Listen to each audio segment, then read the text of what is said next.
Hello and welcome to my channel.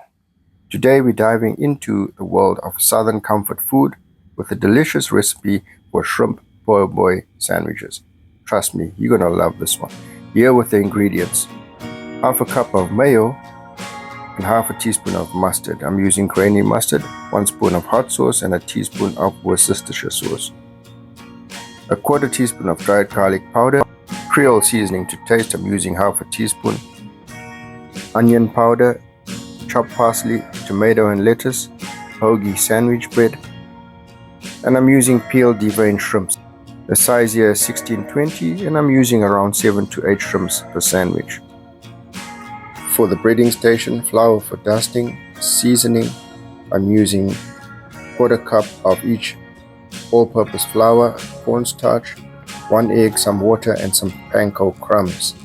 So we will start a breading station so we can get the shrimps on the way. So we've got the remoulade sauce, the ingredients for the batter or the breading station, and now we're going to add those components to complete the remoulade sauce. So Worcestershire sauce, the hot sauce, the garlic powder, Creole seasoning, and the chopped parsley.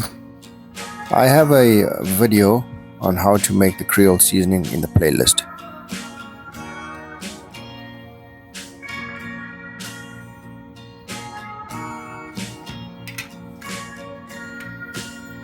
Okay, finally we add in the chopped parsley, give that a mix, taste and adjust seasonings if required. The hero of the dish are the shrimp, and the key to making these shrimps extra tasty is the use of Creole seasoning.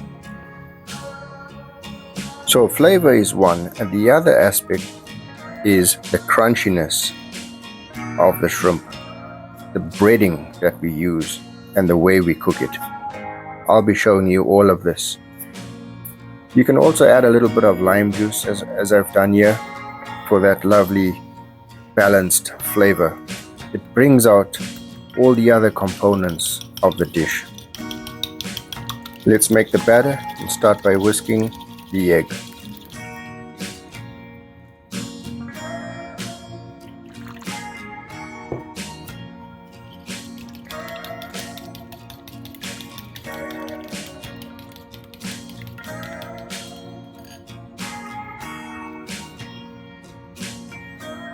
I'm looking for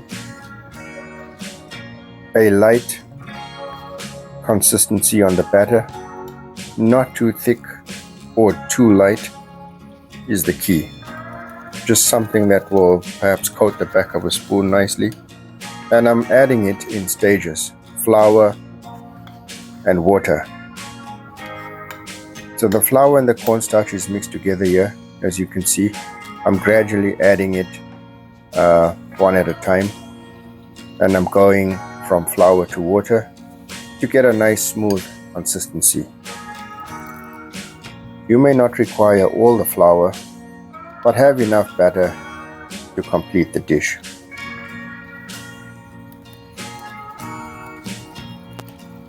Once you achieve desired consistency, allow the batter to sit for about 5 minutes. Next, I will add the seasoning to the batter.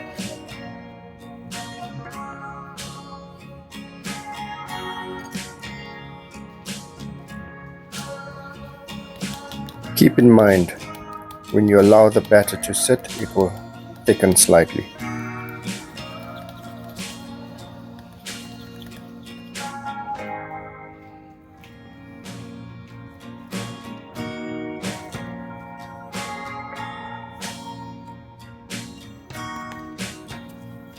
Next up is light dusting of the shrimps. Make sure to get rid of any excess flour on them, and then into the batter mixture.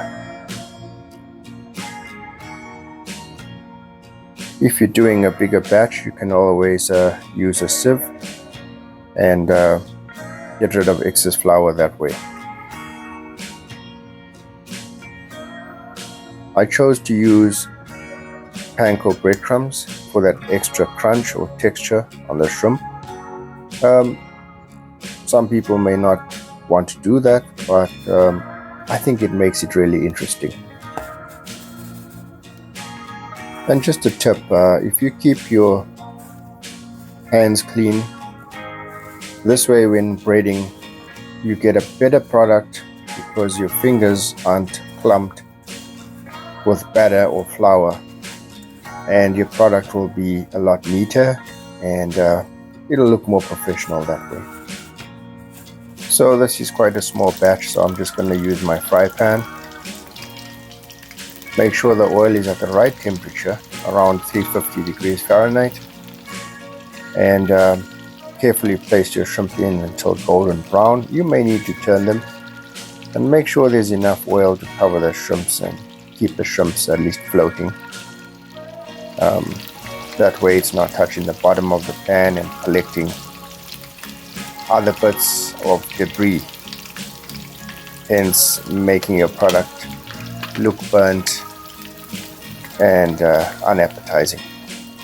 So when using this method for frying, it's important to skim out all the breadcrumbs or whatever's at the bottom of the pan and keep your oil clean, as I said earlier. And once your shrimps are ready, it's time to assemble the sandwich.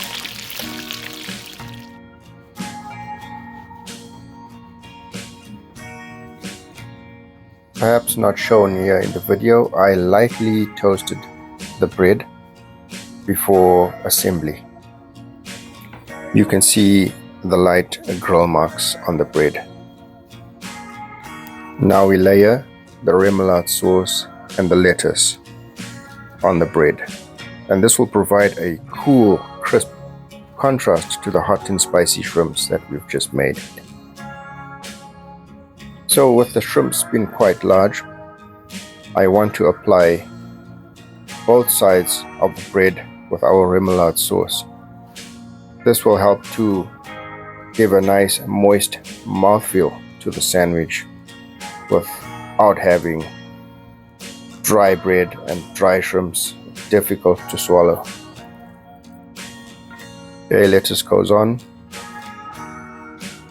followed by those lovely shrimps.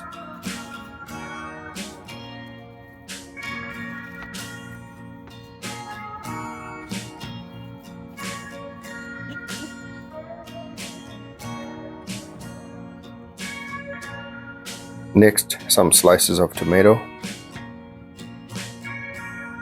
And this is what actually makes the sandwich really interesting, is that sliced sweet pickle. And just a little more sauce on the shrimps. And finally, it's time to slice the sandwich in half. You'll just want to take a bite. You won't be able to resist.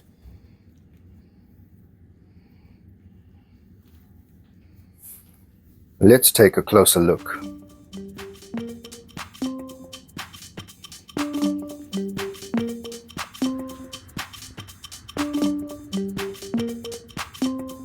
A man-wich of a sandwich, would you say? Thanks for joining me on this delicious journey, and don't forget to give this recipe a try at home. If you enjoyed this video, please give it a thumbs up and be sure to subscribe for more mouth-watering recipes like this one. And until next time, happy eating from Majid's Kitchen.